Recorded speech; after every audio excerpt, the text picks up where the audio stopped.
अवधूत चिंतन श्री गुरुदेव दत्त अनंत कोटि ब्रह्मांड नायक राज आदिराज योगी राज कलकोट निवासिनी सद्गुरु स्वामीनाथ महाराज की जय हो। ಸ್ನೇಹಿತರೆ ನಮಸ್ಕಾರ. ನೀವು ನೋಡ್ತಿದ್ದೀರಾ ಯುಕೆ ಸ್ಟಾರ್ಸ್ ಇನ್ ಕರ್ನಾಟಕ ಯೂಟ್ಯೂಬ್ ಚಾನಲ್. ಇವತ್ತು ಕಲಬುರಗಿ ನಗರದ ಹೊರವಲಯದಲ್ಲಿರುವಂತಹ ಹುಮನಾಬಾದ್ ರೋಡ್ನಲ್ಲಿರುವಂತಹ ಸ್ವಾಮಿ ಸಮರ್ಥ ದೇವಸ್ಥಾನಕ್ಕೆ ಬಂದಿದ್ದೀವಿ. ಸೊ ಈ ಒಂದು ದೇವಸ್ಥಾನದ ಬಗ್ಗೆ ತುಂಬ ಕೇಳಿದ್ದೆ, ಸಖತ್ತಾಗಿದೆ, ತುಂಬ ಅದ್ಭುತವಾಗಿರ್ತಕ್ಕಂಥ ದೇವಸ್ಥಾನ ಇದು. ಸೊ ಭಾಳಷ್ಟು ಲಕ್ಷಾಂತರ ಜನರು ಏನಪ್ಪ ಅಂದರೆ ಇಲ್ಲಿ ಬಂದು ವಿಶ್ರಾಂತಿ ತೆಗೆದುಕೊಂಡು ಒಂದು ಒಳ್ಳೆ ತುಂಬ ಶಾಂತಿ ನೀಡುವಂತಹ ಒಂದು ಸ್ಥಳ ಆಗಿದೆ. ಸೊ ಈ ಒಂದು ದೇವಸ್ಥಾನದ ಪ್ರಮುಖ ಅರ್ಚಕರು ಇವತ್ತು ನಮ್ಮ ಜೊತೆಗಿದ್ದಾರೆ. ಸೊ ಬನ್ನಿ ಅವರನ್ನು ಮಾತಾಡ್ಸೋಣ. ಗುರುಗಳೇ ನಮಸ್ಕಾರ. ನಮಸ್ಕಾರ ಸರ್. ಗುರುಗಳೇ, ಮೊದಲನೇದಾಗಿ ಈ ಒಂದು ದೇವಸ್ಥಾನದ ಬಗ್ಗೆ ಸ್ವಲ್ಪ ಸಂಕ್ಷಿಪ್ತವಾಗಿ ವಿವರಣೆ ನೀಡಿ. ಈ ದೇವಸ್ಥಾನ ಒಬ್ಬರು ಶಂಕರ್ ಮಹಾರಾಜ ಅಂತ ಗುರುಗಳಿದ್ದರು. ಅವರೆಲ್ಲ ಬಿಟ್ಟು ಬಂದು ಇಲ್ಲೇ ತಪಸ್ಸೆ ಮಾಡಿ ಇಲ್ಲೇ ಬಹಳಷ್ಟು ವರ್ಷ ಹಿಂಗೆ 10-20 ವರ್ಷ ತಪಸ್ಸೆ ಮಾಡ್ಕೋತ ಅಮಾಸಿಗದು ಎಲ್ಲ ಅವರೆಲ್ಲ ಒಳಿತು ಮಾಡ್ತಾರೆ. ಸ್ವಾಮಿ ಮಹಾರಾಜರ ಹೆಸರು ಮೇಲೆ ಸ್ವಾಮಿ ಸಮರ್ಥರು ಭಕ್ತರು, ಅಘೋರ ಭಕ್ತರು. ಅವರು ಸ್ವಾಮಿ ಸಮರ್ಥ ಮಹಾರಾಜರು ವರ ಆಯ್ತು ಅವ್ರಿಗೆ. ವರ ಹೆಂಗಾಯ್ತಂದ್ರೆ ಕನಸ್ನಾಗ ಅವರು ಇಲ್ಲಿ ಕೆಳಗೆಲ್ಲ ಗೋಶಾಳ ಕೆಳಗೂ ತಗೊಂಡಿರು, ಅಲ್ಲೇ ಗುಡಿ ಕಟ್ಬೇಕೆಲ್ಲ ಅಂತೇಳಿ ಇಲ್ಲಿ ಮ್ಯಾಲಿದ್ದೀನಿ ಅಂತೇಳಿ ಕನಸ್ನಾಗ ಹೇಳ್ಬಿಡ್ತಾರೆ. ಕನಸ್ನೊಳಗೆ ಶಂಕರ್ ಮಹಾರಾಜರಿಗೆ ಹೇಳೋದು ಅವ್ರಿಗೆ ಅದೇ ವಿಚಾರದಾಗ ಅವ್ರು ಇಲ್ಲೇ ಹಂಗೆ ಕಂಟಿನ್ಯೂ ತಪಸ್ಯ ಪೂಜಾ ಸ್ವಾಮಿ ಸಮರ್ಥ ಮಹಾರಾಜರು ಧ್ಯಾನ ಜಪ ಮಾಡ್ಕೋತ ಕೊಡ್ತಾ ಬಹಳಷ್ಟು ಜನ ಎಲ್ಲ ಗುಲ್ಬರ್ಗ ಮಂದಿ, ಮುಂಬೈಲಿಂತ ಮಂದಿ ಬಹಳಷ್ಟು, ಅವ್ರು ಮುಂಬೈದವ್ರೆ, ಅಲ್ಲೇ ಅವ್ರ ಬಿಸ್ನೆಸ್ ಇತ್ತು ಎಲ್ಲ ತ್ಯಾಗ ಮಾಡಿ ಬಂದು ಇಲ್ಲೇ ಸ್ವಾಮಿ ಸಮರ್ಥಕ್ಕೆ ಅವರು ಅರ್ಪಣ ಆದರು. ಪೂರ ಎಲ್ಲ ತ್ಯಾಗ ಮಾಡಿದ್ರು, ಮನಿ ಮಠ ಎಲ್ಲ ತ್ಯಾಗ ಮಾಡಿದ್ರು. ಮಾಡಿ ಅವನೇ ಎಲ್ಲ ಅಂತೇಳಿ ಶ್ರೀ ಸ್ವಾಮಿ ಸಮರ್ಥ ಮಹಾರಾಜರದ್ದೇ ಪಾರಾಯಣ ಪೋತಿ ಜಪ ಬಂದಂತ ಮಂದಿಗೆ ಏನ್ ಮಾಡ್ಲಿಕ್ಕತ್ತರ ಅಂದ್ರ, ಯಾರಿಗೇನ್ ಕಷ್ಟದಾಗ ಬರ್ತಾರಲ್ಲ, ನಾನು ಆ ತರ ಕಷ್ಟ ಇರ್ತಾರೆ, ಯಾರಿಗ ಮಕ್ಕಳಾಗಲ್ಲ, ಆಯ್ತು ಇದು ಸ್ವಾಮಿ ಸಮರ್ಥ ಜಪ ಮಾಡಿದ್ದು ಬಸ್ ಮಚ್ಕೋ ಆಯ್ತು, ಅವ್ರಿಗೆ ಮಕ್ಕಳಾಗ್ತಾವ, ಆಗ್ಯಾವ ಅವ್ರು ಬರ್ತಾರ. ಇನ್ನು ಆ ಗುಡಿದವ್ರನ್ನು ಹಲವಾರು ಭಕ್ತರು ಬರ್ತಾರ, ಅವ್ರದ್ದು ದೊಡ್ಡ ಆಗ್ಯಾವ ಮಕ್ಕಳು. ಅವ್ರದೇ ಮಹಾರಾಜರು ನನಗೆ ಹೇಳ್ತಾರ, ಅವ್ರು ಶಂಕರ್ ಮಹಾರಾಜ್ ಸ್ವಾಮಿ ಸಮರ್ಥ ಸೇವಾ ಮಾಡಿಸಿ ಶಂಕರ್ ಮಹಾರಾಜರ ಆಶೀರ್ವಾದ ಆಗ್ಯದ ನೋಡ್ರಿ ಅಂತ ಹೇಳಿ. ಈ ಸ್ವಾಮಿ ಸಮರ್ಥ ಪವಾಡ ಹಂಗದ, ಏನ್ ಬೇಕದು ಕೊಡಂತ ಶಕ್ತಿ ಶ್ರೀ ಸ್ವಾಮಿ ಸಮರ್ಥ ಮಹಾರಾಜರು. ಬಹಳಷ್ಟು ಶಕ್ತಿ, ಬಹಳಷ್ಟು ಪವಾಡ ಆಗ್ತಾವ. ಸ್ವಾಮಿ ಸಮರ್ಥ ಅಂದ್ರೆ ಸಾಕ್ಷಾತ್ ದತ್ತಾವತಾರ ಶ್ರೀಪಾದ ಶ್ರೀವಲ್ಲವ್ ನರಸಿಂಹ ಸರಸ್ವತಿ ಶ್ರೀ ಸ್ವಾಮಿ ಸಮರ್ಥ ಮಹಾರಾಜ್ ಕಿ ಜಯ ಅನ್ಬಹುದು ನಾವು. ಅಂತ ಸಾಕ್ಷಾತ್ ದೇವ್ರೇ, ದೇವ್ರ ಅವತಾರ ಕಲಿಯುಗದಾಗ ಅಕ್ಕಲ್ಕೋಟ ಮೂಲ ನಿವಾಸಿ. ಅಕ್ಕಲ್ಕೋಟದಾಗ ಮೇನ, ಅಕ್ಕಲ್ಕೋಟದಾಗ ಗುಡಿ ಭಯಂಕರದ ಭಯಂಕರ, ಅಲ್ಲಿಂದ ದರ್ಶನ ಲಕ್ಷಾಂತರ ಜನ ಹೋಗ್ತಾರ. ಅದು ಸಾಕ್ಷಾತ್ ಮಹಾರಾಜರೇನ ಇಲ್ಲಿದ್ದೀನ ಅಂತ ಹೇಳಿದ್ಮೇಲೆ ಸ್ವಾಮಿ ಸಮರ್ಥ ಗುಡಿ ಇಲ್ಲಿ ಕಟ್ಟಾರ ಕಲಬುರ್ಗಿದಾಗ. ಇಲ್ಲಿ ಕಲಬುರ್ಗಿಲಿಂದ 15 ಕಿಲೋಮೀಟರ್ ಆಗ್ತದೆ. ಇದು 16 ಕಿಲೋಮೀಟರ್. ಇಲ್ಲಿ ಗುಡ್ಡದಾಗ ಅವ್ರ ಕನಸನಾಗ ಇಲ್ಲೇ ಇರ್ತೀನ, ನೀ ಏನ್ ಬರ್ಲಿಕ್ಕೆ ಹೋಗ್ಬೇಡ, ಇಲ್ಲೇ ದರ್ಶನ ಮಾಡ್ಕೋತ ಜಪ ಮಾಡ್ಕೋತಿರು ಅಂತೇಳಿ ಸ್ವಾಮಿ ಸಮರ್ಥ ಮಹಾರಾಜರೇ ಕನಸನಾಗ ಅವ್ರಿಗೆ ಹಿಂಗ ದೃಷ್ಟಾಂತ ಕೊಟ್ರು. ಕೊಟ್ಟ ಮೇಲೆ ಈ ತರ ಪವಾಡಗಳು ಶಕ್ತಿ, ಅಗೋಚರ ಶಕ್ತಿ ಅದ. ಹೆಂಗದ ಅಂದ್ರ ಅಘೋರ ಶಕ್ತಿ ಹೆಂಗದ ಅಂದ್ರೆ ಮಂದಿ ಬರ್ತಾರ, ನೀವೇ ಕೇಳ್ರಿ, ಮತ್ ಹೇಳ್ತಿರ್ತಾರ. ಈಗ ಏನೀಗ ಎಲ್ಲಾ ಹೋಗ್ಯದ, ಈಗ ಲಾಸ್ಟ್ ಪರಿಸ್ಥಿತಿ ಅದ ನಂಬಲ್ಲಿ, ಏನೂ ಇಲ್ಲಿಗ ಸಾಯಂತ ಪರಿಸ್ಥಿತಿ ಅದ ಅಂದ್ರು ಇದೇ ಗುಡಿಯಾಗ ಇಲ್ಲೇ ನನ್ ಕಂಡ್ರೆ ಉಳ್ದಾರ. ಹಂಗ ವಿಚಿತ್ರ. ನೀವು ಬೇಕಾದ್ರೆ ನೆಕ್ಸ್ಟ್ ಬಂದಾಗ ಅಮಾಸಿಗದು ಬಂದಾಗ ನೀವು ಸಂದರ್ಶನ ಮಾಡಿರ್ಬೋದು ಡೈರೆಕ್ಟ್ ಮಂದಿಗೆ. ಆ ತರ ಭಯಂಕರವಾದ ಶಕ್ತಿ ಅದ, ಅವ್ರದೇ ಶಕ್ತಿ. ಅಗೋಚರ ದತ್ತ ಅವತಾರ ಶ್ರೀ ಸ್ವಾಮಿ ಸಮರ್ಥ ಮಹಾರಾಜರ ಶಕ್ತಿ ಏನ್ರಿ. ಜಯ ಜಯ ಸ್ವಾಮಿ ಸಮರ್ಥ ಮಹಾರಾಜ್ ಕಿ ಜಯ. ಸಿದ್ಧಾಂತ ಅವಧೂತ ಚಿಂತನ ಶ್ರೀ ಗುರುದೇವ ದತ್ತ. ಆ ನಮ್ನ ಅವ್ರದ್ದು ಶಕ್ತಿ ಅದ. ಅದಕ್ಕೆ ಇಲ್ಲಿ ಗುಡಿ ತಯಾರಾಯ್ತು. ಗುಡಿ ಹೆಂಗೈತಿ ಇಂತ ಆಡ್ಬೇಕು ಮತ್ ಭಯಂಕರ ಕರೋಡೋ ರೂಪಾಯಿದ ಇದು. ಕರೋಡೋ ಕೆಳಗೆ ಧ್ಯಾನ ಮಂದಿರ ಅದ ಭಯಂಕರ. ದಿವ್ಸ 100-200 ಅಟ್ಲೀಸ್ಟ್ ಯಾರಿಲ್ಲ ಅಂದ್ರು 200 ಮಂದಿ ಊಟ ಮಾಡ್ತಾರ. ಅನ್ನದಾಸೋ ಗರೀಬ್ ಗೋರ್ ಯಾರಿಗೂ ಅವ್ರಿಗೆ ಕೇಳ್ರಿ ನೀವು, ಅವ್ರು ಬಹಳಷ್ಟು ವರ್ಷ ಬರ್ತಿರ್ತಾರ. ಹಂಗೆ ಹಿಂಗ ಅಗೋಚರ ಶಕ್ತಿ ಮತ್ತೆ ಹೆಂಗ್ ನಡೀತದ, ಅವ್ರದೇ ಶಕ್ತಿ. ಅನ್ನ ಸಾಂಬಾರ್ ರೈಸ್ ರೋಟಿ ಎಲ್ಲ ಬಂದವ್ರಿಗೆ ಭಕ್ತರಿಗೆ ಪ್ರಸಾದ ಕೊಡ್ತಾರೆ. ಮಹಾಪ್ರಸಾದ ಅವ್ರದೇ ಶಕ್ತಿ, ಅವರೇ ನಡೆಸ್ತಾರೆ. ಇಂಥ ಅಡಿವ್ಯಾಗ ನಡಿಬೇಕಂದ್ರೆ ಮತ್ತೆ ಸುಮ್ಮನೆ ನಡೆಯಂಗಿಲ್ಲ, ಹೌದಿಲ್ಲ. ಅಗೋಚರ ಶಕ್ತಿ ಅದ ಇಲ್ಲಿ. ಯಾಕೆ ನಡೀತದಂದ್ರೆ ಅದೇ ಕಾರಣ, ಅದೇ ಒಂದು ಶಕ್ತಿ, ಅದೇ ಶಕ್ತಿನೇ ದೇವತಾ, ದೇವ್ರ ಶಕ್ತಿ. ಅದು ಸ್ವಾಮಿ ಸಮರ್ಥರು ಇಲ್ಲಿ ವಾಸದ ಅಂತ ಅವ್ರ ಶಕ್ತಿ. ಹಿಂಗೆ ನಾನಾ ಥರ ಇಲ್ಲಿ ಗುಡಿ ಆಯ್ತು. ಗುಡಿಯಾಗಿ ಮುಂದೆ ಹಿಂಗೆ ನಡೆದು ಭಕ್ತರು ಬಂತಾರೆ, ಹಲವಾರು ಕಷ್ಟಗಳು ಹೋಗ್ತಾವ. ಯಾರಿಗೆ ಏನು ಬೇಕದು ಸಿಗ್ತದೆ, ಸೇವಾ ಮಾಡ್ಕೊತ ಹೋಗ್ತಾರ.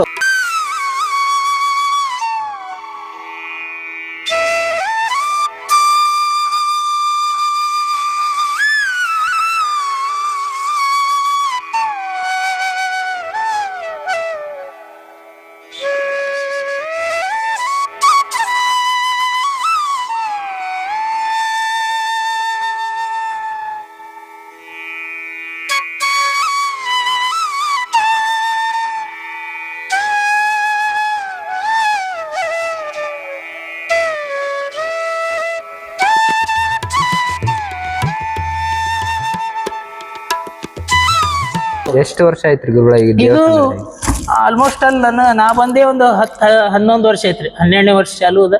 ಮೊದಲು ಅಂದ್ರೆ ಹಿಂಗ ಅಂದಾಜು 27-30 ಇಯರ್ಸ್ ಆಗಿರ್ಬೇಕ್ರಿ, 30 ವರ್ಷ. ನಿಮ್ಗಿಂತ ಮೊದಲು ಮೊದಲು ಶರ್ಮಾ ಅಂತ ಬ್ರಾಹ್ಮರು ಮತ್ತೆ ಇದ್ರು, ಬಡ್ಜಿ ಮೊದಲು ಬಡ್ಜಿಗಳು ಇದ್ರು. ಆಮೇಲೆ ನಾ ಬಂದೆ ಈಗ 12ನೇ ವರ್ಷದ. ಅವಾಗ ಇಷ್ಟು ಡೆವಲಪ್ ಇದ್ದಿಲ್ಲ, ಇತ್ತು ಗುಡಿ ಎಲ್ಲ ಇತ್ತು, ದಾಸೋ ಇತ್ತು, ಎಲ್ಲ ಇತ್ತು. ಈಗೆಲ್ಲ ಡೆವಲಪ್ ಆಗ್ಲಿಕ್ಕತ್ತದ. ಹಿಂಗೆ ಮಂದಿ ಜನ ಭಕ್ತರು ಬರ್ತಾ ಇರ್ತಾರೆ. ಹಲವಾರು ಕಷ್ಟ ಕಾರ್ಪಣ್ಯಗಳು ಅವ್ರದ್ದೆಲ್ಲ ನಿವಾರಣೆ ಆಗ್ತದೆ. ಒಂದು ಪ್ರಶಾಂತ ಜಾಗದ ಇಲ್ಲಿ ಬಂದ್ರೆ ಸ್ವಲ್ಪ ಮೈಂಡ್ ಭಯಂಕರ ಡಿಪ್ರೆಷನ್ ಕೂಲ್ ಆಗ್ಬಿಡ್ತಾನ, ಸರಿಯಾಗಿ ಆಗ್ಲಿಕ್ಕೆ ಶುರು ಆಗ್ತದೆ. ಏನೋ ಒಂದ್ ಶಕ್ತಿ ಉಂಟು, ನಾ ಸರಿಯಾಗಿ ಆಗ್ಬೇಕಪ್ಪ ಹಂಗದ.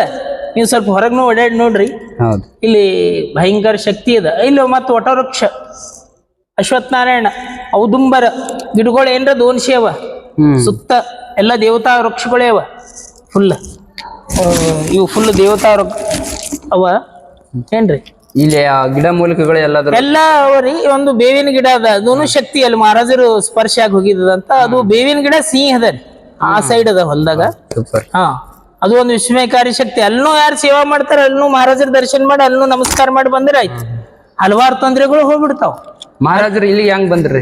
ಅದು ಹಿಂದಕ್ಕ ಅಡವ್ಯಾಗಿದ್ದಾಗ ಅದು ದೃಷ್ಟಾಂತ ಕೊಟ್ಟಿದ್ದದ. ಇಲ್ಲಿ ಬಂದು ಪೂಜೆ ಮಾಡಿ ಕಲ್ಲದು ಇಟ್ಟು ಹೋಗಿದಿತ್ರಿ.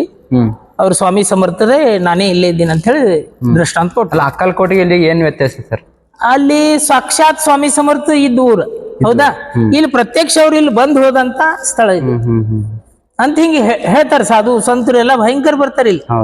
ಅಗೋಚರ ಶಕ್ತಿಯುತ ಸಾಧುಗಳು ಬರ್ತಾರ ಗಿರಿನಾಡ್ಲಿಂತ, ದತ್ತಪೀಠದಿಂದ, ಮತ್ತ ನಾಗಾ ಸಾಧುಗಳು ಹಲವಾರು ಬಂದು ಅವ್ರು ಹೇಳ್ತಿರ್ತಾರ ನನಗೆ, ಐಸಾ ಹೇ ಮಹಾರಾಜ್ ದತ್ತ ಭಗವ. ಅವ್ರು 100 ವರ್ಷ 200 ವರ್ಷ ಅವ್ರು ವಯೋವೃದ್ಧ ಭಯಂಕರ. ಅವ್ರನ್ನು ಬಂದು ಇಲ್ಲಿ ತಪಸ್ಯ, ಧ್ಯಾನ, ಪೂಜಾ ಮಾಡ್ಕೊಂಡು ಹೋಗ್ತಾರ ಕೆಲವೊಂದ್ ದಿನದೊಳಗ. ನಾಗಾ ಸಾಧುಗಳು ಅಂತಿರಲ್ಲ. ಮಹಾರಾಜರು ಹುಟ್ಟಿದ್ದು ಯಾವ ರೀತಿ ಸರ್? ಇದು ಅನಸೂಯ ಸುತ ಏನ್ರಿ, ಅದು ಗಣಗಾಪುರದಾಗ ದತ್ತ ಮಹಾರಾಜರು. ಅಲ್ಲಿ ಗಣಗಾಪುರ ದತ್ತ ಭಗವಾನ್, ಅಲ್ಲಿ ಗಣಗಾಪುರದಾಗ ಅಲ್ಲಿ ಜನಿಸಿ ಎಲ್ಲ ಅಲ್ಲೆಲ್ಲ ಪವಾಡಗಳು ಅಲ್ಲಿ ಬೇರೆ. ದತ್ತ ಭಗವಾನ್ ಅವ್ರದೇ ಅವತಾರ ಅಂತ ಹೇಳಿ ಮುಂದೆ ಇವರು ಅಲ್ಲ, ಯಾಕಂದ್ರೆ ಭೂಮಿ ಮೇಲೆ ಬಹಳಷ್ಟು ದೇವರುಗಳಿಗೆ ಏಕಮುಖನೇ ಇರುತ್ತದೆ. ಇವರು ತ್ರಿಮುಖದವರ, ತ್ರಿಮುಖಿ ದತ್ತಾತ್ರೇಯ. ತ್ರಿಮೂರ್ತಿ ಅಂದ್ರೆ ಬ್ರಹ್ಮ ವಿಷ್ಣು ಮಹೇಶ್. ದತ್ತ ಭಗವಾನ ನಾನೇ ಬ್ರಹ್ಮ ವಿಷ್ಣು ಮಹೇಶ್ ಇದ್ದೀನಿ ಅಂತ ಹೇಳಿ ತ್ರಿಮೂರ್ತಿ ದತ್ತಾತ್ರೇಯ. ದತ್ತ ಅಂತ ಕೊಡುವಂತ ಹೆಸರ ಶಬ್ದದಾಗೆ ದತ್ತಾತ್ರೇಯ ಅಂದ್ರೆ ತ್ರಯ ಮೂರ್ತಿ, ತ್ರಿಮೂರ್ತಿ, 3 ಮುಖಗಳು ಉಳ್ಳ ಆ ಪರಬ್ರಹ್ಮ ಸ್ವರೂಪ ದತ್ತಾತ್ರೇಯ ಸ್ವಾಮಿ. ಬ್ರಹ್ಮ ವಿಷ್ಣು ಮಹೇಶ್ ನೀನೇ ಇದ್ದಿ ಅಂತೇಳಿ ಅಲ್ಲಿ ದತ್ತ ಭಗವಾನ್ ಸಾಕ್ಷಾತ್. ಅಲ್ಲಿ ಗಣಗಾಪುರ ಭಯಂಕರವಾದ ಶಕ್ತಿ ಇದೆ. ಅಲ್ಲೂ ವಿಸ್ಮಯಕಾರಿ ಅಗೋಚರ ಶಕ್ತಿ ಆ ಗಣಗಾಪುರದಂತೂ ಭಯಂಕರದ. ಅದೇ ಅವತಾರ ಅಂತೇಳಿ ನಾವೆಲ್ಲ ಪೂಜೆ ಮಾಡ್ತಿರ್ತೀವಿ. ಶ್ರೀ ಸ್ವಾಮಿ ಸಮರ್ಥ ಮಹಾರಾಜರು ಮೂಲತಃ ಅಕ್ಕಲ್ಕೋಟೆ ಮೇನ. ಇಲ್ಲೆಲ್ಲ ಬಂದ್ ಹೋಗಿದ ಜಾಗ. ಇಲ್ಲಿ ಒಂದು ಶಕ್ತಿ ಅವ್ರದ್ದು. ಈಗ ದತ್ತ ಮಹಾರಾಜ ಐತ್ರಿ, ಸ್ವಾಮಿ ಸಮರ್ಥ ಅನ್ನೋರು ಯಾರ್ರಿ ಇವರು? ಅವ್ರದೇ 4ನೇ ಅವತಾರ, ಅವ್ರದೇ ಅವತಾರ. ಹಾ, ಅವ್ರದೇ ಶ್ರೀಪಾ ಶ್ರೀವಲ್ಲ ನರಸಿಂಹ ಸರಸ್ವತಿ ಏನ್ರಿ. ಹಿಂಗ ಹಾಕೋತ ದತ್ತಾತ್ರೇಯ ಸ್ವಾಮಿ ಹಂಗೆ 4ನೇ ಅವತಾರ ತೋರಿಸ್ತಾರೆ. ಬೀಚ್ ದತ್ತ ಹೇ ಅಂತೇಳಿ ಸ್ವಾಮಿ ಸಮರ್ಥರು ರೂಪದಾಗ ಬರ್ತಾರೆ. ಕೆಲವೊಂದು ಪುರಾಣದಾಗ, ಕೆಲವು ವೇದದಾಗ ಹಿಂಗವ, ಕೆಲವೊಂದು ಗ್ರಂಥದಾಗ ನಾನಾ ತರ ಗ್ರಂಥಗಳವ. ಅದ್ರಾಗ ಸ್ವಲ್ಪ ಚೇಂಜಸ್ ಇದ್ದಿರ್ತಾವ. ಹಿಂಗೆಲ್ಲ ಸ್ವಾಮಿ ಸಮರ್ಥ ಪವಾಡಗಳವ. ಇಲ್ಲಿ ವಿಸ್ಮಯಕಾರಿ ಶಕ್ತಿ ಇದೆ ಭಯಂಕರ. ಇಲ್ಲೂ ಒಳ್ಳೇದದ ಜಾಗ, ಪ್ಲೇಸ್ ಎಲ್ಲ ಗುಡ್ಡದೊಳಗದ ಏನ್ರಿ ಇದು ಪೂರಾ.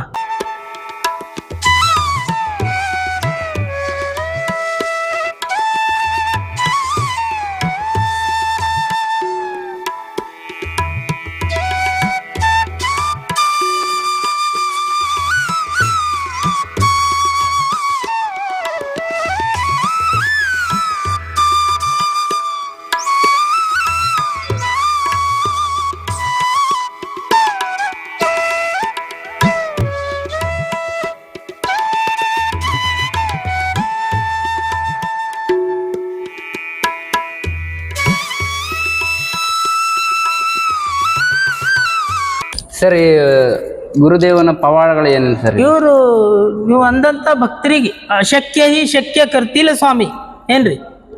ತಿಥೆ ಸ್ವಾಮಿ ಪಾಯ ತಿಥೆ ನ್ಯೂನ ಕಾಯ ಅಂತ ಹೇಳಿ ಅವ್ರೊಂದು ಮಂತ್ರದ ತಾರಕ ಮಂತ್ರ. ಅವು ಕೆಲವೊಂದು ಮಂತ್ರಗಳು ಅಂದ್ರ ಏನೂ ಕೆಲಸ ಲಾಸ್ಟ್ ನಿಂಗೆ ಹೇಳಿನಲ್ಲ ಈಗ ನಿಮಗೆ.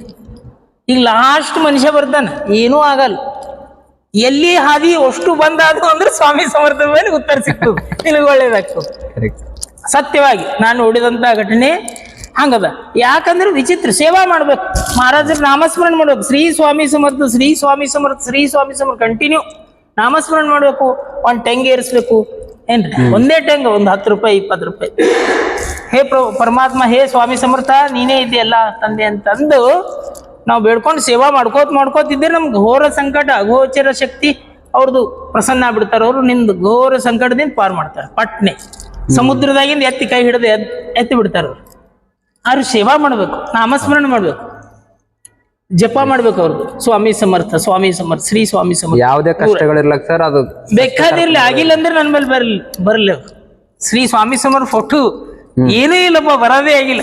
ಒಂದು ಫೋಟೋ ತಗೊಂಡು ಒಂದು ದೀಪ ಹಚ್ಚಬೇಕು, ದೀಪ ಹಚ್ಚಿ ಕೂತು ಬಿಡ್ಬೇಕು. ಸ್ವಾಮಿ ಸಮರ್ಥ ಪವಾಡಗಳು ಕಂತಾನೆ ಶುರು ಆಗ್ತಾವ. ಮತ್ ಇಂಥ ದೇವಸ್ಥಾನದಾಗಾರ ಬಂದ್ರೆ ಆಯ್ತು, ಅವ್ರ ಸಂಕಟ ಹೋಗ್ಬಿಡ್ತಾವ. ಮೈಂಡ್ ಆಟೋಮೆಟಿಕ್ಲಿ ಚೇಂಜ್ ಆಗ್ಬಿಡ್ತದ. ಇಲ್ಲೆಲ್ಲ ಪಾಸಿಟಿವ್ ಎನರ್ಜಿ ಇರ್ತದ. ಹೌದು ಏನ್ರಿ, ಸಾಕ್ಷಾತ್ ಅವರೇ ಕೂತ್ ಬಿಟ್ಟಾರ. ಮತ್ತ ಒಂದು ಈ ದೇವಸ್ಥಾನ ಯಾರು ನಿರ್ಮಾಣ ಮಾಡಿದ್ರು ಸರ್? ಇದು ಎಲ್ಲ ಭಕ್ತಾದಿಗಳು ಸರ್. ಶಂಕರ್ ಮಹಾರಾಜೇ ಮೇನ ಮೂಲ ಕಾರಣ ಅವರೇ. ಶಂಕರ್ ಮಹಾರಾಜ್ ಅಂತ ಇದ್ರು, ಅವ್ರಿಗೆ ನಾನು ನೋಡಿನಿ ಸಣ್ಣವ ಇದ್ದವಾಗ, 20-22 ವರ್ಷ ಇದ್ದಾಗ ನೋಡಿನಿ. ಅಲ್ಲಿ ಬಂದು ಭೇಟಿಯಾಗಿ ದರ್ಶನ ತಗೊಂಡು ಎಲ್ಲ ಹೋಗಿದ್ದ. ಆಮೇಲೆ ಮತ್ತೆ ನಾ ಇಲ್ಲಿ ಪೂಜಾಕ್ಕೆ ಬಂದ. ಈ ತರ ಅವ್ರಲಿಂತೆ ಎಲ್ಲ ಆಮೇಲೆ ಎಲ್ಲ ಭಕ್ತರೆಲ್ಲ ಟ್ರಸ್ಟ್ ನ ಕೊಟ್ಟು ಮುಂದೆಲ್ಲ ಡೆವಲಪ್ ಆಯ್ತ್ರಿ. ಎಲ್ಲ ಟ್ರಸ್ಟಿ ವಲ್ಲು ಪಾಟೀಲ್, ಕುಬಾ ಸೇಠ್ ಏನ್ ಗುಡ್ಡ ಮಾಲಕರು, ಶಿವಕುಮಾರ್ ಗುಡ್ಡ ಅಂತ ಹೇಳಿ ಅವರೆಲ್ಲ ಟ್ರಸ್ಟಿ ಸೆಕ್ರೆಟರಿ, ಮತ್ತೆ ಇನ್ನೊಬ್ಬರ ಬುಲ್ಬುಲೆ ಸೇಠ್ ಅಂತ ಅವರೆಲ್ಲ ಕಲ್ತಿದೆ ಎಲ್ಲ ಮಾಡ್ಯಾರ. ಆವಾಗ ಎಲ್ಲ ಹಾ ಹಿಂಗೆಲ್ಲ ಇಲ್ಲಿ ಪವಾಡಗಳು ನಡೆದಿಂತ ಅಂದ್ರೆ ಸ್ವಾಮಿ ಸಮರ್ಥದಲ್ಲಿ ನಾನಾ ತರ ಸಾಧು ಸಂತರೆಲ್ಲ ಬರ್ತಿರು. ಒಂದ್ ಅಲ್ಲಿ ಇಲ್ಲಿ ನಡೆದಂತ ಪವಾಡ ಏನಪ್ಪಾ ಅಂದ್ರ, ಅವರು ದಿವಾನ್ ಬಾಬಾ ಅಂತ ಹೇಳಿ ಸಾಧು ಬರ್ತಿರಂತ. ಎಲ್ಲಾ ಟ್ರಸ್ಟಿ ಇನ್ನ ಹೇಳ್ತಾರ ಅವ್ರೆಲ್ಲ, ಅವ್ರ ಕೂಡ ಫೋಟೋನು ಅವ, ಪ್ರತ್ಯಕ್ಷ ರಿಯಲ್ ಘಟನೆ ನಡೆದಂತ ಘಟನೆ, ರಿಯಲ್ ಸತ್ಯ. ಅವ್ರನ್ನು ಬರ್ತಾರ, ಅವ್ರನ್ನು ಅದೇ ಹೇಳ್ತಾರ ನಿಮಗ. ಹಿಂಗ್ ಭಯಂಕರ ಎಲ್ಲ ಇಲ್ಲಿ ಎಲ್ಲಾ ಕಾರ್ಯಕ್ರಮ ಇತ್ತಂತ ಭಯಂಕರ. ಅವಾಗ ಬರೋದು ದಿವಾನ್ ಬಾಬಾ ಅಂತ ಇದ್ರು ಮಹಾರಾಜರು, ಅವ್ರನ್ನು ದೊಡ್ಡ ಸಂತ. ಈ ಜಾಗಕ್ಕೆ ಬಂದ್ ಭಯಂಕರ ಜಾಗ, ಭಯಂಕರ ಮಳಿ ಹೊಂಟಿತ್ತು. ಬಾಬಾ ಹೆಂಗ್ ಮಾಡೋಕ್, ಭಯಂಕರ ಮಳಿ ಇದ, ಎಲ್ಲಾ ಮಂಟಪದ ಹೊಡೆದಿರಂತ ಸ್ವಲ್ಪ. ಅದಕ್ಕೆ ಹೆಂಗ್ ಮಾಡಬೇಕು, ಏನೋ ಫಂಕ್ಷನ್ ಇತ್ತಂತ. ಆಯ್ತು, ಮಳಿ ರುಕ್ಜಾ ಅಂತ ಹೇಳಿ ನಿಂದ್ರಿಸ್ಬಿಟ್ರಂತವ್ರ ಮಳಿ. ಇಲ್ಲಿ ಪೂರಾ ಮಳಿ ಇದ್ದಿಲ್ಲ ಅಂತ, ಪೂರಾ ಮಳಿ ಬಂದ್ ಫಂಕ್ಷನ್ ಆಗಸ್ತಾನ. ಕೆಳಗೆಲ್ಲ ಹೈವೇಗೆ ಎಲ್ಲಾ ಕಡೆ ಮಳಿ ಇತ್ತಂತ, ಸುತ್ತ ಮಳಿ. ಹಿಂಗ ಅಗೋಚರ ಶಕ್ತಿ ಇಲ್ಲದನೇ. ಮತ್ತ ಅವರೇ ಬಂದಿರಂದ್ರೆ ಸ್ವಾಮಿ ಸಮರ್ಥ ದಿವಾನ್ ಬಾಬಾ, ಅದು ನಿಂದ್ರು ಎಲ್ಲಾ ಫಂಕ್ಷನ್ ಆಗಸ ನಿಂತು ಬಿಡ್ತು. ಹಿಂಗ್ ವಿಚಿತ್ರ ಘಟನೆಗಳು ಇಲ್ಲಿ ಆದಂತ ಅವ್ರ ಕೂಡ ಇದ್ದಂತ ವ್ಯಕ್ತಿಗಳನ್ನೂ ಆ ಪವಾಡವನ್ನು ನೋಡ್ದಂತ ಸಾಕ್ಷಾತ್ ಹರ ಅವ್ರು. ಇಲ್ಲಿ ಎಲ್ಲರೂ ಬರ್ತಾರ. ಅವ್ರೀಗ ಅಮಾಸಿಗೆ ಗುರುವಾರ ಎಲ್ಲ ಟ್ರಸ್ಟಿಗಳೇ ಅವ್ರೆಲ್ಲ ನೋಡ್ಯಾರ. ಅವ್ರು ಕೂಡ ಅಮಾಸಿಗೆ ಸುಮಾರು 1000 ಜನ ಬರ್ತಾರೆ. ಅಮಾಸಿಗೆ ಹೇಳಿಕ್ ಬರಲ್ಲ, ಒಮ್ಮೆ 1000 ಬರ್ಬೋದು, 500 ಬರ್ಬೋದು. ಒಮ್ಮೆ 5-10 ಬಸ್ ಮಂದಿ ಯಾತ್ರಿಕರು ಬಂದು ದರ್ಶನ ತಗೊಂಡ್ ಹೋಗ್ತಾರ. ಮಹಾರಾಷ್ಟ್ರದಿಂದ, ಕರ್ನಾಟಕ, ಬೆಂಗಳೂರು ಈಚ ಕಡೆ ಎಲ್ಲ ಯಾತ್ರಿಕರು ಬರ್ತಾರೆ. ಗಾಣಗಾಪುರಕ್ಕೆ ಹೋದವರು ಇದು ನೋಡಿದ ತಕ್ಷಣ ಇಲ್ಲಿ ಬಂದು ಪ್ರಸಾದ ತಗೊಂಡು ನಮಸ್ಕಾರ ಮಾಡಿ, ಇಲ್ಲಿ ಯಾರಿಗಿಲ್ಲ ಅನ್ನಲ್ಲ ನಾವು ಪ್ರಸಾದ, ಎಲ್ಲರಿಗೂ ಪ್ರಸಾದ ತಗೊಂಡು ಹೋಗ್ರಿ ಅಂತ ಹೇಳ್ಬಿಡ್ತೇವೆ. ಪ್ರಸಾದ ಪಾಪ ತಗೋತಾರ, ತಗೊಂಡು ರೆಸ್ಟ್ ಮಾಡಿ ಎಲ್ಲ ಈ ತರ ನಾನಾ ಅವ್ರಿಗೆ ಫೈನ್ ಅನಿಸ್ತು. ಇಲ್ಲಿ ಬಂದ್ರಪ್ಲೇನೆ ಜಾಗನೇ ಹೆಂಗದ ಇದು, ಎಕ್ದಮ್ ಮೈಂಡ್ ಆಗ್ಲಿ ಏನೇ ಆಗ್ಲಿ ಅವ್ರು ಇರ್ತಾವಲ್ಲ ಜೀವನದೊಳಗೆ ಕಷ್ಟ ಕಾರ್ಪಣ್ಯಗಳು, ಅವೆಲ್ಲ ಬಿಟ್ಟು ಅವ್ರು ಬ್ಯಾರೆ ಲೋಕದಾಗ ಬಂದಿನೇನೋ ಆರಾಮಾಯ್ತೇನೋ ನನಗೆ ಹಿಂಗ ಅನಿಸ್ಬಿಡ್ತದ ಅವ್ರಿಗೆ ಒಮ್ಮೆ ಸಡನ್ಲಿ. ಎಕ್ದಮ್ ಫೈನ್ ಆಗಿನ್ನ ಈಗ ಅನಿಸ್ತು. ಮಾನಸಿಕ ತೊಂದರೆ ಇರ್ತಾವ ಕೆಲವೊಂಬರಿ, ನಾನಾ ತರ ಈ ಜೀವನದಾಗ ಭಯಂಕರ ಘೋರ ಸಂಕಟ, ಜೀವನ ಕಷ್ಟದ ಮಂದಿಗೆ ಇಲ್ಲಿ ಬರ್ತಾರಂದ್ರೆ ಇಲ್ಲಿ ಶಾಂತ ಚಿತ್ತ ಸಮಾಧಾನ. ದೊಡ್ಡ ಡಾಕ್ಟರ್ಸ್ ಬರ್ತಾರೆ, ದೊಡ್ಡ ದೊಡ್ಡ ಡಾಕ್ಟರ್, ಅವ್ರು ಸುದ್ದ ಇಲ್ಲಿ ಶಾಂತ ಮೆಡಿಸಿನ್, ಯಾ ಗೋಲಿ ಕೆಲಸ ಮಾಡಲ್ಲ ಈ ವಾತಾವರಣಕ್ಕೆ, ಈ ಶಕ್ತಿ. ಇಲ್ಲಿ 200 ಗಿಡ ಪತ್ರಿ ಗಿಡ ಅಂತ ಹೇಳಿದ್ರು ಸರ್. ಅಲ್ಲಿ 108 ಅವ, 108 ಗಿಡ ಅಲ್ಲಿ ಕೆಳಗವ. ನೀವೇ ನಡೆಸಿದ್ರಿ ಅಥವಾ ಅವಾಗ ಹಿಂದಕ್ಕ ಅವಾಗ ಹಚ್ಚಿದ ಹಿಂದಕ್ಕ ಅವ್ರು ಶಂಕರ್ ಮಹಾರಾಜ್ ಇದ್ದಾಗ ಅವಾಗ. ಅಲ್ಲಿ ಬೇವಿನ ಮರ ಹೇಳಿದ್ರು ಸರ್, ಅದು ಎಲೆ ಯಾವಾಗ ಎಲ್ಲಾ ಬೇವಿನ ಮರಗಳು ಅದು ಸಿಹಿ ಅದ ರೀ. ಅಲ್ಲಿ ಅಲ್ಲಿ ಕೂತು ಸ್ವಾಮಿ ಸಮರ್ಥ ತಪಸ್ಸೆ ಮಾಡಿ ಹೋಗಿದ್ದೆ ಅದರಲ್ಲಿ ಸ್ಪರ್ಶ ಮಾಡಿದ ಆ ತರ ಶಕ್ತಿ. ಮತ್ತ ಅದೇ ಹೆಂಗ ಆಗ್ತಸಿ ರಿಯಲ್ ಘಟನೆ, ಸತ್ಯ ಘಟನೆ. ಮತ್ ಇದು ಹೆಂಗ್ ನಡೀತದ? ಅವನ್ ಶಕ್ತಿ ಅದನ್ನೇ. ಅವ್ರು ಬಂದಾರೆ, ಅವ್ರ ಹರ ಇಲ್ಲ ಹಿಂಗ ಮಹಾರಾಜರ ಹರ ಸ್ವಾಮಿ ಸಮರ್ಥ. ಗೋಶಾಲೆ ಅದಂತ ಹೇಳಿದ್ರು ಸರ್. ಗೋಶಾಲೆದಾಗ 250 ಆಕಳ ಇರ್ಬೋದು ಅಷ್ಟವ ರೀ. ಆಕಳವ, ಎತ್ತವ, ಕರುಗಳು ಎಲ್ಲ ಅಲ್ಲಿನೂ ಸೇವಾ ನಡೆದದ, ಅಲ್ಲಿನೂ ಭಕ್ತಾದಿಗಳು ಬಂದು ಅಲ್ಲಿನೂ ದಾನ ಧರ್ಮ ಮಾಡಿಬಿಡ್ತಾರೆ. ಅಮಾಸಿಗೆ ಭಾಳ ರಶ್ ಇರ್ತದೆ ಅಲ್ಲಿ ಬಂದು ದರ್ಶನ ತೊಗೊಂಡು ಅಲ್ಲಿ ಗೋಶಾಲಕ್ಕೆ ಹೋಗಿ ಇಲ್ಲೆಲ್ಲ ಪ್ರಸಾದ ತೊಗೊಂಡು ಹೋಗ್ತು ಮಂದಿ. ಕೊನೆಯದಾಗಿ ನಮ್ಮ ಭಕ್ತರಿಗೆ ಏನ್ ಹೇಳಕ್ ಇಷ್ಟಪಡ್ತಾರೆ ಸರ್ ನೀವು? ಭಕ್ತರು ಎಲ್ಲಾ ಭಕ್ತರು ಶ್ರೀ ಸ್ವಾಮಿ ಸಮರ್ಥ ಪ್ರಾರ್ಥನಾ ಮಾಡ್ರಿ, ಇಲ್ಲಿ ಒಮ್ಮೆ ಬಂದು ವಿಸಿಟ್ ದರ್ಶನ ಮಾಡ್ರಿ, ಕೂತು ಪ್ರಸಾದ ತಗೊಂಡು ಹೋಗ್ರಿ, ನಿಮಗೆಲ್ಲ ಫೈನ್ ಅನಿಸ್ತದ. ಎಲ್ಲ ಕಷ್ಟಗಳನ್ನೂ ಹೋಗ್ತಾವ, ಆಲ್ಮೋಸ್ಟ್ ಅಲ್ಲಿ ಹೋಗ್ತಾವ. ಇಲ್ಲಿ ಬಂದ್ರೆ, ಇಲ್ಲಿ ಸ್ಪರ್ಶ ಆದ್ರೆ, ಇಲ್ಲಿ ಒಳಗೆ ಬಂದ್ರೆ ನಿಮ್ದು ಕಷ್ಟ ಹೋಗ್ಲಿಕ್ಕೆ ಶುರು ಹೋಗ್ತಾವ ಹೊರಗೆ. ಮೈಂಡ್ ಬಾಡಿ ಹಂಗ ಭಕ್ತಿದಿಂದ ನಾಮಸ್ಮರಣ ಮಾಡ್ಬೇಕು. ನೀವು ತಿರ್ಗ್ಲಿಕ್ಕೆ ಬಂದಿರ ಹಿಂಗ್ ವಿಚಿತ್ರ ಆಗಿ ಬಂದಿರಲ್ಲ.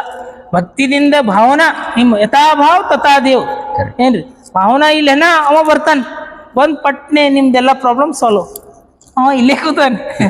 ನೀವು ಬಂದ್ರಿ ಅಂದ್ರೆ ಪ್ರಾರ್ಥನಾ ಮಾಡ್ರಿ, ನಾಮಸ್ಮರಣ ಮಾಡ್ರಿ, ಶ್ರೀ ಸ್ವಾಮಿ ಸಮರ್ಥ ಏನ್ರಿ ಸಾಕು. 3-4 ಹೊರಡೆ 108 ನಿಮ್ ಸಮಸ್ಯೆ ಓಕೆ, ಫೈನ್ ಆಗ್ಲಿಕ್ಕೆ ಶುರು ಆಗ್ತದೆ. ಹಾಗೇದ ನೀವು ನೆಕ್ಸ್ಟ್ ಬಂದಾಗ ಅವ್ರಿಗೆ ನೀವು ಜನರಲ್ಗೆ ವಿಸಿಟ್ ಬೇಡ್ರಿ. ಈಗ ಒಬ್ರಿಗೆ ಇಬ್ರಿಗೆಲ್ಲ ಏನರ ಒಂದು 500-1000 ಮಂದಿ ಇಲ್ಲಿ ತನ ನಾ ನೋಡಿತನ. ಈಗ ಏನಾಗ್ಯದ, ಈಗ ಈ ಜೀವನದ ಜಂಜಾಟದಾಗ ವಿಚಿತ್ರ ಆಗ್ತಾವಲ್ಲ, ಇಲ್ಲಿ ಬರ್ಲಿಕತ್ತಾರ ಮಂದಿ, ಬಂದು ಹೋಗ್ತಾರ. ಅವ್ರಿಗೆ ಮಹಾರಾಜ್ರೆ ಎಕ್ದಮ್ ಉಳಿದು ನೋಡ್ರಿ ಫೈನ್ ಆಯ್ತಂತ ಸ್ವಾಮಿ ಮಹಾರಾಜ್ ಶಾಲ್ ತಂದು ಸ್ವಾಮಿ ಮಹಾರಾಜ್ ಇರಿಸ್ತಾರ, ಹಾರ ತರ್ತಾರೆ, ಟೆಂಗ್ ಅದು ತಂದು ಬಹಳ ಕಷ್ಟದಿಂದ ಮುಕ್ತಿ ಆಯ್ತು ನೋಡ್ರಿ ಅಂತಿರ್ತಾರ. ನಾನಾ ತರ ಅಂತ ಶಕ್ತಿಯುತವಾದ ಶ್ರೀ ಸ್ವಾಮಿ ಸಮರ್ಥದ ಜಾಗ ಅದ. ನೀವನು ಬಂದಿರಿ, ಇವತ್ತು ಫೈನ್ ಆಯ್ತು ಎಲ್ಲ ನೀವು ಇವತ್ತು ನೀವನು ಬಂದು ಅಚಾನಕ್ ಬಂದ್ರಿ, ಅಚಾನಕ್ ನೀವು ಭೇಟಿ ಆದ್ರಿ, ಓಕೆ ಒಳ್ಳೇದೇ ಆಯ್ತು. ಹಿಂಗೆ ಈ ತರ ಅದ, ಫೈನ್ ಅದ ಇದು ಜಾಗ. ಸ್ನೇಹಿತರೆ, ಇಷ್ಟೊತ್ತನ ನಮ್ಮ ಗುರುಗಳ ಮಾತುಗಳನ್ನ ಎಲ್ಲರೂ ಆಲಿಸಿದಿರಿ. ಸೊ ಸಮಯ ಇದ್ದಾಗ ಈ ಕಡೆ ಬಂದಾಗ ಈ ಒಂದು ದೇವಸ್ಥಾನಕ್ಕೆ ಎಲ್ಲರೂ ಭೇಟಿ ನೀಡಿ. ಒಂದು ಒಳ್ಳೆ ಸ್ಥಾನ ಇದೆ, ಒಂದು ಒಳ್ಳೆ ಶಾಂತಿ ನೀಡುವಂಥ ಒಂದು ಸ್ಥಳ ಇದೆ. ಸೊ ನಿಮ್ಮ ಯಾವುದೇ ಕಷ್ಟಗಳನ್ನು ಹೊತ್ಕೊಂಡು ಬಂದರೂ ಕೂಡ ಇಲ್ಲಿ ಸಮಸ್ಯೆಗೆ ಪರಿಹಾರ ಅನ್ನೋದು ಸಿಗುತ್ತೆ ಅಂತ ಒಂದು ಗುರುಗಳ ವಾದ ಇದೆ. ಸೊ ಎಲ್ಲರೂ ದತ್ತಾತ್ರೇಯನ ನಾಮಸ್ಮರಣೆ ಮಾಡೋಣ. ಎಲ್ರಿಗೂ ಶುಭವಾಗಲಿ. ಸಿದ್ಧಾಂತ ಅವಧೂತ ಚಿಂತನ ಶ್ರೀ ಗುರುದೇವ ದತ್ತ ಅನಂತ ಕೋಟಿ ಬ್ರಹ್ಮಾಂಡ ನಾಯಕ ರಾಜಾದಿರಾಜ ಯೋಗಿರಾಜ ಕಲ್ಕೋಟ್ ನಿವಾಸಿನಿ ಸದ್ಗುರು ಸ್ವಾಮಿ ಸಮರ್ಥ ಮಹಾರಾಜ್ ಕಿ ಜೈ.